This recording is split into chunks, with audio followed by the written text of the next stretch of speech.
자비가 풍성하신 하나님, 책 127페이지 제일 밑에 부분부터 보겠습니다.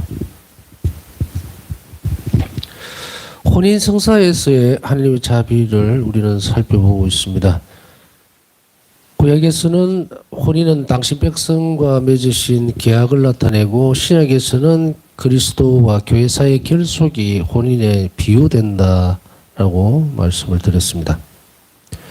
자, 그리스도인들이 맺는 혼인은 성사인데, 그리스도인들이 맺는 혼인, 일단 이 부분에 있어서는 이제 신자와 신자를 얘기하는 겁니다. 이 혼인은 성사인데, 이는 예수 그리스도께서 양 배우자의 사랑 안에 현존하신다는 표지다.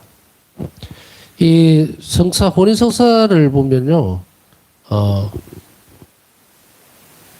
혼인 성사에서 신랑 신부는 자발적으로 하나님 앞에 자신이 이 상대방 배우자를 평생 함께하는 동반자로서 그렇게 받아들이고, 그리고 최선을 다할 것이라는 약속을 이렇게 하게 되고, 또 반지를 교환하게 되고 그러죠. 그래서 여기서 보면은 우리가 알고 있다시피 이 혼인서약이라고 하는 것을 자발적으로 스스로 하나님 앞에 신랑 신부 당사자가 해요. 그렇기 때문에 이 혼인성사는 특이하게도 당사자가 주인공입니다. 하는 신랑 신부가 주례를 서는 그 주례 사제가 주인공이 아니고, 주인공이란 말을 쓰면 좀 이상한, 하여간에 주체, 그러니까 그 혼인성사를 이루고 있는 그 신랑 신부 당사자 둘이가 주인공이에요. 그렇기 때문에 이제 혼인 서약을 할 때에 본인들이 자발적으로 이런 혼인을 합니다. 상대방 배우자를 받아들이고 평생을 그렇게 살겠습니다 하고 약속을 하게 되죠. 또한 그것은 혼인 질문지라고 해야 되나? 혼인하기 전에 적는 그게 서류에도 쭉 나와 있는 질문들의 대답을 서면상으로 하게 되어 있죠. 그렇게 하는 이유는 뭐냐면은 이 혼인 당사자들을 보호하기 위한 겁니다. 교회법적으로 혼인법 안에서 보호해주기 위해서, 그 선익을 위한 거죠. 자, 이렇게 성사를 세우셨던 이유는 가나 혼인잔치에서도 드러나지만, 첫 번째 기적을 일으키셨던 그 가나 혼인잔치에 예수님이 참석하셨다는 것은 무엇을 의미하는 것인 줄 아시죠? 첫 번째 기적이 물을 포도주로 만드신 그 기적을 일으키셨던 그 장소에 왜 성모님과 예수님이 그곳에 계셨는가에 대한 부분들이에요. 그것은 그 이전의 상태에서는, 구약에서의 어떤 혼인의 모습을 보면 하느님이 중개하신다는, 그러니까 하느님이 그 부부 당사자 이 둘 안에, 이 가정 안에 존재하신다는 그런 것은 없어요. 그러니까 부부가 나누는 그 사랑 안에 예수님이 함께 하시겠다는 표지가 없죠. 하느님이 함께 하신다는. 구약에서는 그렇거든요. 신약에 와서는 이제 예수님께서 이 부분들을, 부부의 혼인을 격을 완전히 높여버립니다. 그렇게 함으로 인해서 부부가 나누는 그 사랑 안에 신적 현존, 당신 자신이 그 사랑 안에 함께 하시겠다라고 약속하는 거예요. 그래서 그게 성사입니다. 이게 이제 우리가 이제 혼인에서 보면은 약속을 하게 되죠, 하느님께. 왜냐하면 영원한 사랑을 하겠다는 이야기예요. 그러니까 결속력이라고 하는 것이 이 땅에서 뭐 잘 먹고 잘 살고 이런 것으로 끝나는 것이 아니죠. 신자들의 혼인들은, 그리스도인들의 혼인은 영원한 생명을 지향하고 있기 때문에 이 혼인 또한 마찬가지일 거라는 겁니다. 그런데 이제 부부가 어떤 때는 물어보죠. 부부로 살던 사람들이 이제 천국에 갔어도 그 부부로 같이 맺어지느냐, 그렇게 사느냐 하면 만일에 그래 된다고 그러면은 아주 학을 띠겠죠. 학을 띨 거야 아마 내 생각에. 대부분은 뭐 죽어도 같이 가겠다. 내 신랑하고 혹은 내 마누라하고 같이 천국에 꼭 가야 되겠다. 그 가수도 그렇게 부부로 살아야 되겠다. 글쎄요. 몇 프로나 되는지 모르겠지만, 하여간에 예수님은 그 부분에 있어서 아주 명쾌한 답을 주시죠. 하나님 나라에는 시집가고 장가가고 하는 게 없다. 그러나 이 땅에서 이 혼인 관계로 맺어진 두 사람은 이 혼인 생활을 통해서 영원한 생명을 지향하게 되어 있습니다. 다시 얘기하면 천국에 갈 때에 높은 성덕을 다져나가는 그 길에 있어서는 바로 이 부부애를 통해서 부부애가 깊어질수록 뭐 알콩달콩하니 우리 뭐 금물이 파뿌리 될 때까지 우리끼리 잘 살자가 아니죠. 부부의 사랑이 깊어질 때에 그거는 누구를 중심으로 해서 사느냐면 예수 그리스도의 사랑을 중심으로 해서 부부애가 깊어져야 됩니다. 그래서 어제도 좀 말씀을 드렸지만 부부간에 그러니까 한 남자와 여자가 사랑을 하는 데 있어서는 한계가 있어요. 인간적인 사랑은. 그리고 계산적이 되어 갑니다. 그래서 조금만 불리한 일이 있거나 뭐 행복한 시간이 보낼 때는 잘 모르는데 어떤 어려움이 딱 닥치게 되면 이제 그것이 표가 나버리죠. 그래서 나는 이만큼 너를 위해서 해줬는데 왜 너는 하지 않느냐는 식으로 되갚아주지 않느냐는 섭섭하다. 나는 너를 위해서 다 헌신했는데 너는 그렇지 않는다. 이렇게 계산을 막 따지고 들어가면 분열이 일어나요. 이타적인 것이 아닌다 하면 무조건 분열이 일어나게 되어 있습니다. 남의 탓으로 돌리기 시작할 때에. 그리고 정확히 사랑이라고 하는 것을 주는 것으로 끝나야 되는데 그것을 자꾸 받으려고 애를 쓰고 하다 보니까 이런 문제가 생기는데 신적 사랑이라고 하는 것은 그러한 인간적인 결점들을 완전히 없애줍니다. 상쇄시켜줍니다. 그래서 부부의 사랑 중간에 하느님, 그래서 어떤 가정에는 항상 성가정의 중심은 바로 예수님께서 중심에 계셔야 돼요. 하느님 사랑을 그러니까 신적 사랑을 힘입어서 상대방을 사랑해야 됩니다. 그러니까 내가 너에게 주는 사랑은 물론 부부로서의 어떤 약속되어 있는 내용이니까 사랑도 있지만 그러나 모든 일은 뭐라 그랬습니까? 부부에도 마찬가지거든요. 모든 일은 하나님께 대한 사랑이 동기가 되어서 줘야 돼요. 그래야만 계산을 안 합니다. 그리고 신적 사랑에 뿌리를 둔 이 사랑은 마르지를 않습니다. 우리가 부부들이 어제도 표시를 약간 그런 표현을 썼지만 뭐 우정으로 산다, 의리로 산다. 절대 그런 말 쓰지 마세요. 그것은 진짜로 하나님 앞에 다 책임을 다 안 하겠다는 이야기예요. 물론 꼭 그런 말 그대로 따라가는 것은 아니라는 것은 압니다. 누가 뭐 그렇게 하겠어요.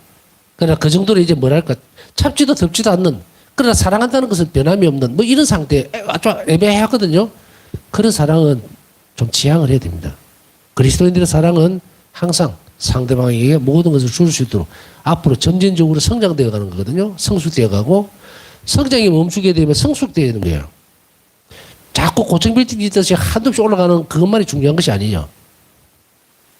모든 만물의 이게 식물들을 보면은 식물들의 특징이 많아요. 꽃이 피고 나면 그 다음에 또 열매를 맺죠. 꽃만 피우는 것도 있어요. 그러나 항상 보이는 모든 어떤 제가 아는 한도에서 보면 모든 식물들은 열매를 맺습니다. 씨앗을 내죠.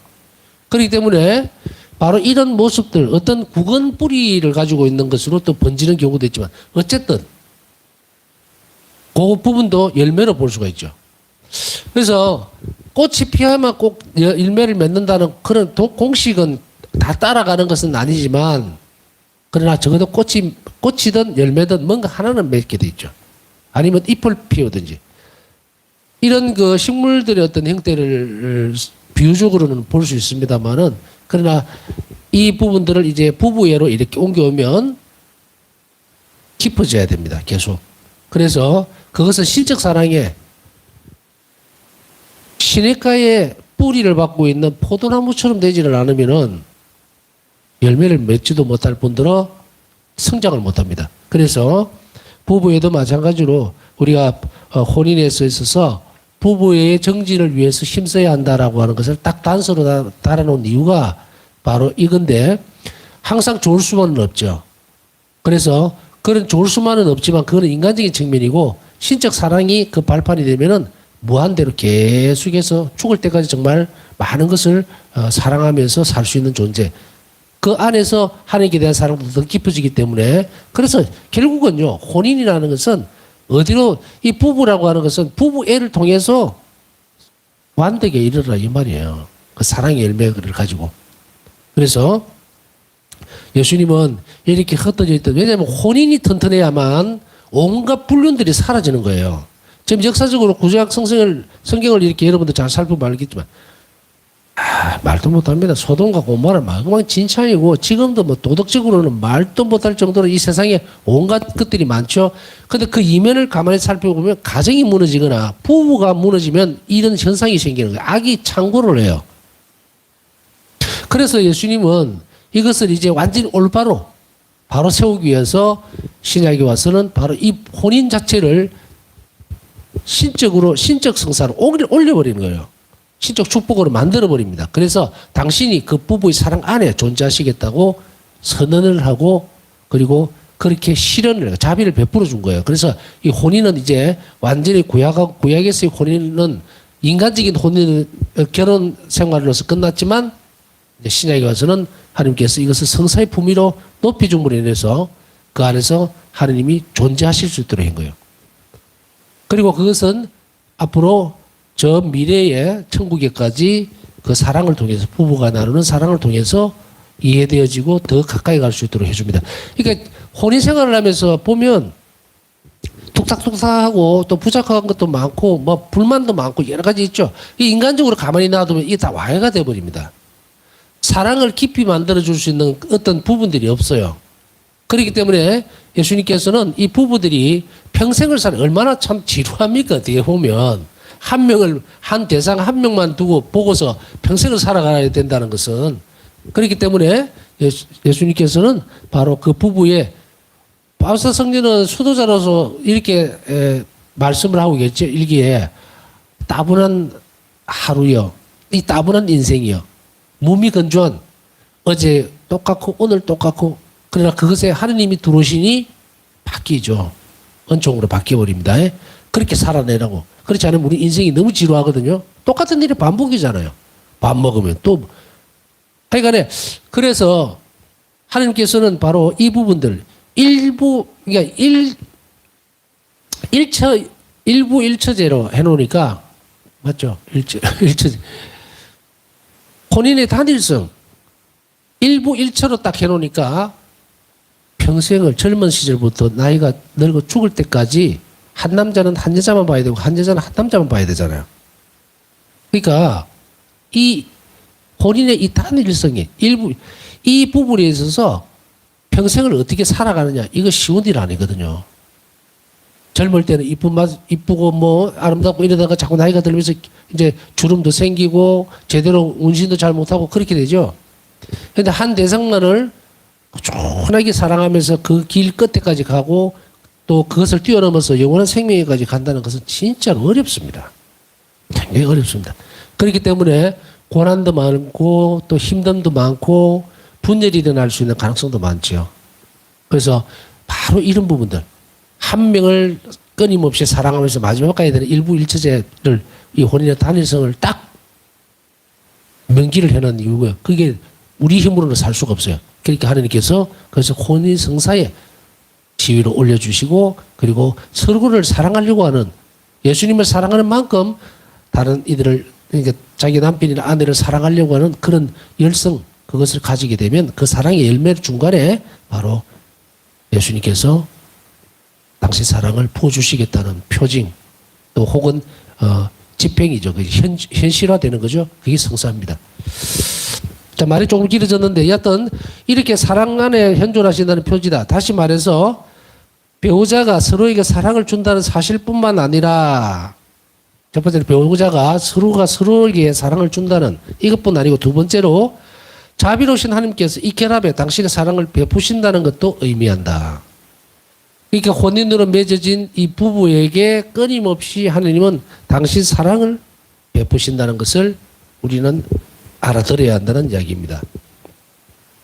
그래서 부부에게 있어서는 부부의 서로가 서로에 대한 어떤 인간적인 관계에서의 애정뿐 아니라 그곳에 보태어서 신적 사랑이 그곳에 함께 하도록 그래서 이것을 성사의 품위를 올려놓았다. 혼인을. 그렇게 볼 수가 있다. 이 영원한 생명을 지향하고 그리고 신적 사랑으로 서로가 사랑할 수 있도록 만들어 놓지 않으면 아까 얘기했듯이 50년, 60년 그 긴 세월 동안 한 명을 두고 살아간다는 것은 쉬운 일이 아닙니다. 그러나 이 인간적인 부부의 인간적인 부부의 사랑이 신적 사랑으로 축성되어지고 그리고 깊어지면 계속 하나님 나라를 지향하면서 끊임없이 더 상대방을 사랑할 수 있다는 이야기입니다. 그리고 마지막 천국에 들어갈 때까지 서로의 삶을 격려해주고 아껴준다는 이야기죠. 혼인을 존엄한 성사로 더 높임으로써 주 예수님께서는 배우자들과 자녀들 온 인류 공동체에 큰 자비를 베푸셨다. 혼인을 존엄한 성사로 더 높이고 그리고 배우자들과 자녀들을 축복해 주지 않으면 이 인류 공동체는 무너집니다. 무너져요. 그렇기 때문에 바로 이것이 하나님의 큰 자비를 베푸신 거예요.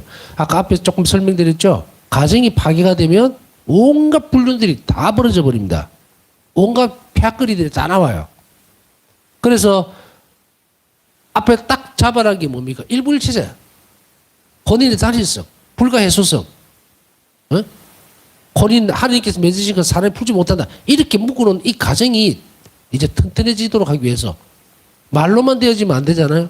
그러니까 이 의무를 충실히 살기 위해서는 서로 사랑하면 헤어질 필요가 없어요. 더 붙어 있으려고 그러지. 그러니까 그게 신적 사랑을 부어주겠다는 얘기. 그래서 성사적 품위를 올려놓은 거예요. 온 인류 공동체에 자비를 베푸셨다는 이 말은 그 말입니다. 만일에요, 이 세상에 가정이라는 것이 파괴되기 시작하면요, 아비규환이 따로 없습니다. 윤리적이고 도덕적이고 성적인 부분들이 완전히 다 무너져 버립니다. 판을 칩니다. 엉망진창이에요. 지금도 세상에 이 가정을 많이 무너졌다, 그 다음에 가정을 소홀히 한다, 이런 것들이 걱정거리가 엄청나게 많은데 이렇게 많아지니까 무슨 문제들이 생깁니까? 제가 아주 오래전에 본당 신부를 할 때 거의 기억에 한 25년 전에 그때 보면은 주변에 이제 아파트 단지가 있으니까 주변에 살펴보면은 아이들이 모여서 3, 4, 5, 이 중학생 때밖에 안 되는데 요새도 그런 게 문제가 생기지만 그때 당시 구석에 컴컴한 이제 어두워지잖아요.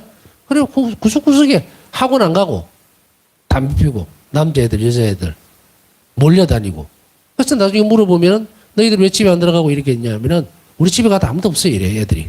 이게 애들이 또 우르르 몰려가지고 완전히 혼숙을 하는 거예요. 이런 것들이 비일비재하게 막 문제가 생기죠. 제가 말하는 문제가 무슨 문제인지 아시겠죠? 가정이 올바로 서 있지 못하면 이런 문제들이 그냥 터져 나옵니다.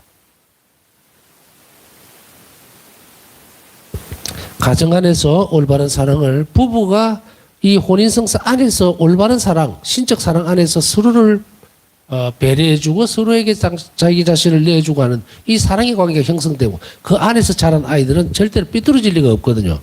그리고 사랑의 올바른 개념을 잘 알게 됩니다. 그러니까 이것이 흩어지니까 여러분들도 잘 알다시피 뭐 더 길게 얘기할 필요는 없겠지만 뭐 베이비 박스라는 것도 처음 들어봤는데 그건 뭐 미혼모가 아이 놓으면 그거다가 집어넣고 가는 모양이더라고요. 그러면 그것도 해외에 입양시키고 아유 무슨 말인지 결국은 이 혼인이 무너지면 바로 이런 거고요. 혼인이 무너지기 때문에 그 안에서 가정 공동체에서 제대로 자라지 못한 아이들이 또 성인이 되면 또 이렇게 됩니다. 올바른 사랑이 뭔지를 모르니까 계속 악순환이죠. 그래서 인류 공동체에 큰 자비를 베푸셨다는 것은 이런 악순환적인 부분들을 막기 위해서 혼인을 성사로 지위로 올려놓았다는 이야기입니다. 혼인 생활은 많은 기쁨의 원천이기도 하지만 한편으로는 서로 많이 양보하고 포기하며 희생할 것을 요구한다. 제가 앞에서 전제를 했죠. 부부가 50평생 정말 한 얼굴만 쳐다보고 살아야 된다는 것이 정말 엄청난 일이기는 합니다. 엄청난 일이기는 해요. 그렇기 때문에 그곳에서 정말 많은 것을 요구하고 희생을 많이 요구하고 어떤 것을 자기 자신을 포기하게 되는 것을 요구하게 되기도 하죠.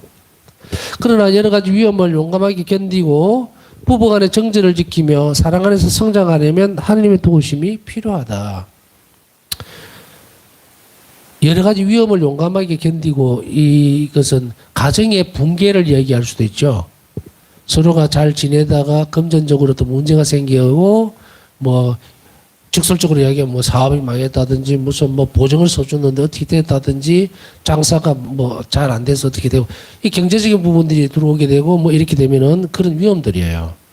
그다음에 아이들이 문제를 일으켜서 뭐 밖으로 나가버리는지 아니면 그 가정 안에 병이 누군가가 정말 힘든 병을 앓게 된다든지 이렇게 하게 되면 균열이 일어날 부분들이 생기죠.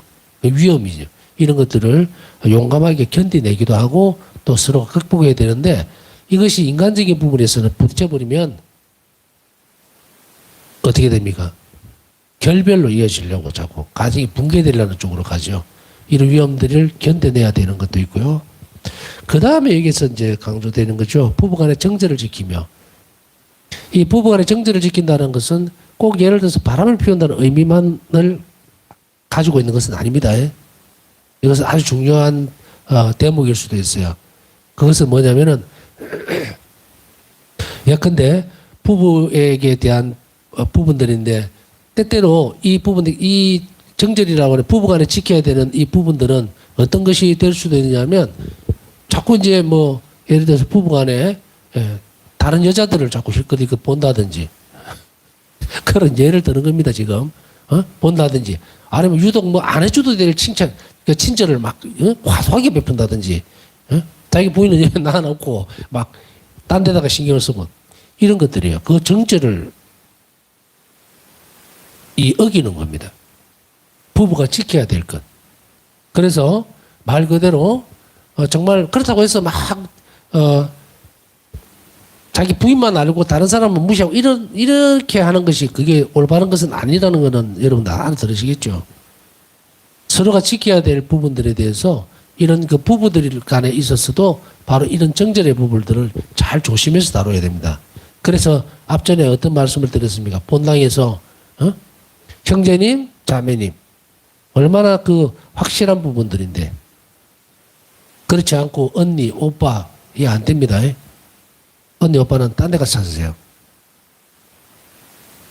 그게 자꾸 되다 보면은 어떤 부분 때문에 제가 이 말씀을 첨언시키는지 아시겠죠? 제가 본당 신부할 때 이런 일들도 많이 겪어서 되게 머락한 적이 있는데 이거는 안 됩니다. 있을 수 없는 문제예요. 언니, 오빠가 어디 있습니까? 교회 공동체 안에. 형제님, 자매님이에요. 형제, 자매라 그랬잖아요, 예수님이. 누가 언제부터 언니, 오빠라 했어요? 그 가다가는 본당 신부님 보고도 오빠야 하겠다. 절대로 그 선을 넘어서 가서는 안 됩니다. 우리는 거룩한 사람들입니다. 성도들이 서로가 서로를 잘 지켜줘야 되고 또 서로가 어떤 그 부분들 넘지 말아야 될 그런 부분들 그것은 아주 잘 지켜내야 됩니다. 그래서 지난번에도 얘기했지만 그 가스티다스라고 하는 그런 부분들을 살펴보면 정덕이라고 불리는 거예요. 서로가 서로에게 부부간에서 지켜야 될 예의와 이런 것들을 지키는 것은 정덕입니다. 덕성입니다. 덕성이기 때문에 함부로 자기 부인에게 해서도 안 되겠지만 부인 이외에 다른 사람들에게 사심을 품다 그러죠. 눈으로라도 엉뚱하게 쳐다보고 하면 안 됩니다.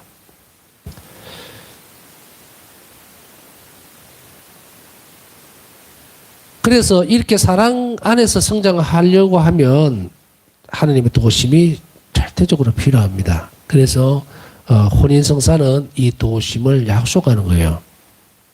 그래서 교회는 이것을 어떻게 합니까? 혼인성사는 어디에서 집전이 됩니까? 본당 안에서 되죠. 예식장에서 혼인성사하는 경우는 없습니다. 성당에서 반드시 하게 되죠. 그래서 성당 안에서 미사 안에서 축성받도록 되어 있죠. 이 혼인성사가 집전이 되도록 되어 있습니다. 그래서 혼인성사를 보면은 어떻게 되어 있습니까? 뭐 예식을 잠깐 설명해 보면은 신랑 신부는 먼저 입장해가 있고 그 다음에 주례사제가 입장하죠.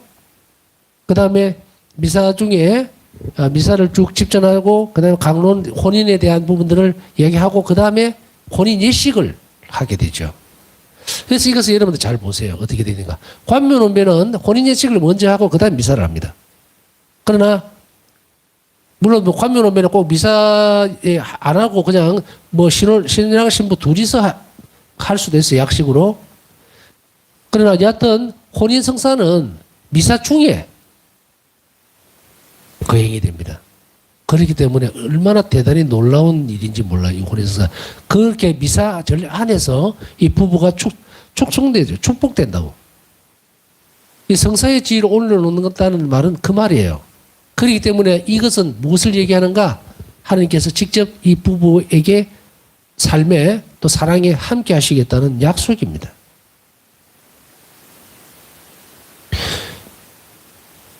우선 혼인성사는 성화한 종을 증가시킵니다. 자, 그러면은 이게 이제 다른 부분들이 나오죠. 혼인성사에서 오는 은총들은 도대체 어떤 것인가? 그냥 사회혼만 하고 사는 것과 또 이제 그리스도인들이 그럴 수 있거든요. 그리스도교 신자들이 사회혼을 하고서 그 다음에 본당 안에서 혼인을 못하는 경우도 있고 뭐 대부분은 관면혼배로 한다고 치면 됩니다. 제가 이야기하는 것은 관면혼배를 빼고 지금 혼인성사에 대해서만 얘기를 하는 거거든요. 그러니까 이게 지금 우리가 살펴보고 있는 것은 혼인성사에 주어지는 은총이에요. 그렇지 물론 관면혼배에도 일정한 약속이 되어집니다. 신자로서 살면서 부부로서 사는데 하나님께서 축복해주고 하지를 뭐 은총을 부어주지 않는다. 그거는 아니죠, 그죠? 그러나 혼인성사만큼은 신자와 신자의 결혼 안에서는 특별한 것을 이미 약속하고 있다는 것. 특별하다는 것은 분리가 된다는 이야기죠. 그렇기 때문에 우리는 관면혼배와 또 이거 구별짓는다면 혼인성사만 지금 이야기를 하고 있습니다. 혼인성사에서만 주어지는 은총들을 우리가 얘기하는데 혼인성사에서 보면은 이 혼인성사를 하게 되는 부부는 뭐가 되느냐 하면 성화한 종을 증가시킵니다. 거룩하게 된다는 이야기예요. 그래서 어떤 사람들은 신자들이라 하더라도 꼭 본라에 와서 혼인성사를 해야 되는데 여건이 안 맞고 이래서 바깥에서 해버리는 경우도 있습니다. 그냥 바깥에 사회혼으로 해버리는 경우도 있는데 이것은 절대로 그렇게 되면 안 됩니다. 본당에 와서 혼인성사라는 것도요, 거창하게 여러분들이 근데 제가 이 방송을 보는 분들은 연배가 상당히 높은 걸로 알고 있는데 이게 새삼스럽게 혼인성사 순서나 뭐 이런 부분들을 또 가르쳐야 되겠나 싶기는 한데, 아직까지 뭐 장가 보내거나 시집 보내야 될 자녀들이 있는 사람들은 이걸 분명히 알아들어야 됩니다. 만약에 사회혼으로 해야 될 경우에, 사회에서 예식장으로 여건상 해야 될 경우에, 그럼 혼인성사를 하지 못하는 거 아니냐? 그렇지는 않습니다. 약식으로 할 수가 있어요. 약식이라는 말은 하객을 부르지도 않고요, 잔치도 없고, 그냥 미사에서 혼인성사를 집전할 수가 있어요. 그리고 혼인성사 받을 수 있습니다. 그렇기 때문에 이 부분들 염두에 잘 두시고, 아이고 성당에서 하려고 그러면 하객 부르고 뭐 어떻게 하고 딱 사진도 찍고 그래 안 해도 됩니다. 사회혼으로 밖에 가서 따로 거창하게 하시더라도 약식으로 본당에서 꼭 혼인성사를 할 수 있도록 배려를 하고 준비를 잘 시켜주면 그게 따라오는 은총이 진짜 어마어마합니다. 그 중에서 가장 중요한 게 뭡니까? 성화은총이죠. 거룩하게 해주는 은총들을 증가시킵니다. 그리고 배우자들이 부모로서 많은 의무들을 수행할 수 있도록 성사적 은총도 베푼다. 기가 막히죠? 부모로서 살아가는 데 있어서 충분한 은총, 성사적 은총, 그것을 의무들을 충실하게 잘 옮겨갈 수 있도록, 수행할 수 있도록 성사적 은총도 베풀어 줍니다. 예수 그리스도께서는 혼인을 성사의 존엄으로 드높임으로써 불가해소성을 회복시키시어 자녀들에게 큰 자비를 베푸셨다. 불가해소성 아까 몇 번 이야기 드렸죠, 그죠? 일부일처제, 혼인의 단일성, 부부 이게 불가해소성, 일부일처제가 뭐 단일성이죠. 여기에서 불가해소성이 뭡니까? 부부를 이혼하지 못하게 만들어 놓은 이 부분들 의무로 준 거는 뭡니까? 자녀들을 보호하는 거예요. 자녀들을. 그래서 자녀들에게 큰 자비를 베푸신 거예요. 부모가 이혼을 해버리면 아이들은 설사 한쪽 배우자가 데리고 있다 하더라도 온전하지는 않겠죠. 부족함이 참 많아집니다.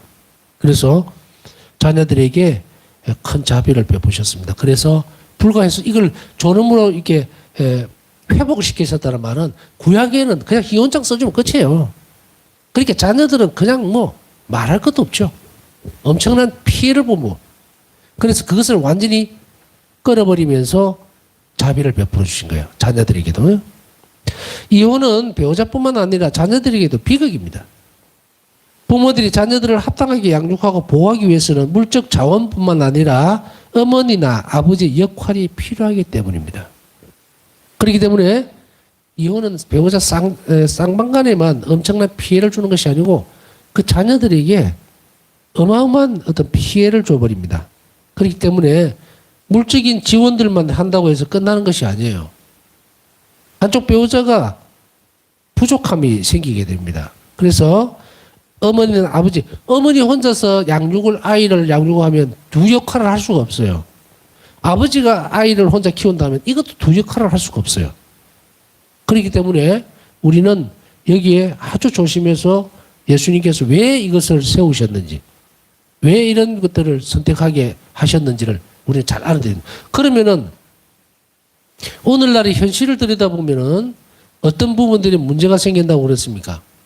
성사고는 거의 안 난다.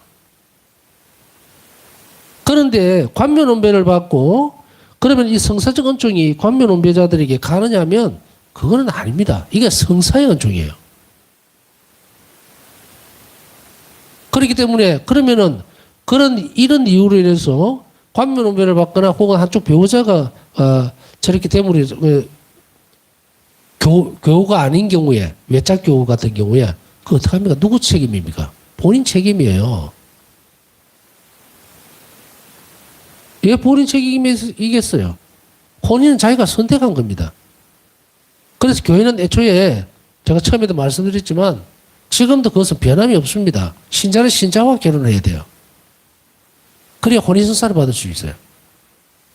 그런데 너무 그냥 자연스럽게 한쪽 배우자가 비신자든 불교신자든 뭐 가리지 않고 그냥 사람만 보고서 막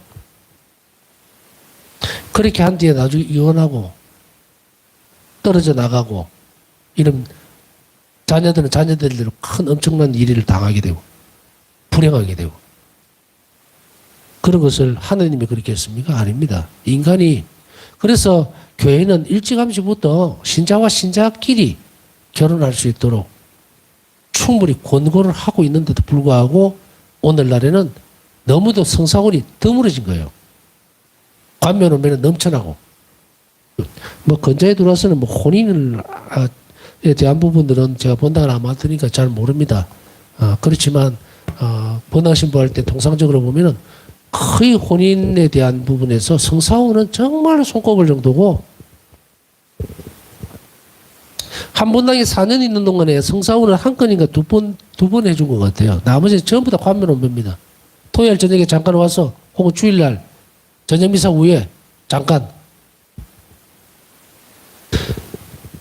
그것이 서로가에게 선택되어진 것이기 때문에 그 책임을 하나님께 돌릴 수는 없습니다. 하나님은 이렇기 때문에 가장 정석되는 혼인에 대해서는 혼인 성사를 축성을 자비를 베풀어 놓은 거예요. 그래서 신자들끼리 결혼할 때에 모든 은총들을 약속하고 있는데 바로 우리가 그렇기 때문에 어떤 이유가 됐든 간에 이런 경우는 있습니다. 관면원배를 받았단 말이에요. 관면원배를 받았는데 이제 한쪽 배우자가 이제 비신자잖아요. 근데 이 비신자가 이제 세례를 받았어요. 뒤에 그렇게 되면 이 부부는 어떻게 됩니까? 성사원을 받은 겁니다. 혼인성사의 지위로 올라갑니다. 둘이가 결혼을 뭐 사회원밖에 안 했다. 굳이 이제 세례를 받았는데 굳이 뭐 성당에 와서 혼인성사 그거 아니고 세례를 받으면은 자동으로 그 세례를 받는 순간에 이 두 분은 혼인성사의 지위로 다시 얘기하면 혼인성사의 은총을 그대로 받게 됩니다. 대단히 중요하죠. 지금 이제 교우가 아닌 분들과 결혼하신 분들이 있다면은 어쨌든 성당으로 데리고 나오세요. 그래서 여러분들이 혼인성사에 주어져 있는 이 엄청난 은총을 함께 누릴 수 있도록 그렇게 하면 좋을 것입니다. 예, 남은 시간 묵상하면서 정말 우리를 위해서 이 인류를 위해서 또 자녀들을 위해서 혼인성사를 세우셨던 예수님께 하나님께 감사드리면서 혼인의 축복 아래서 살지 못하는 사람들을 기억하는 그러한 시간들을 이 묵상 중에 가지도록 하겠습니다.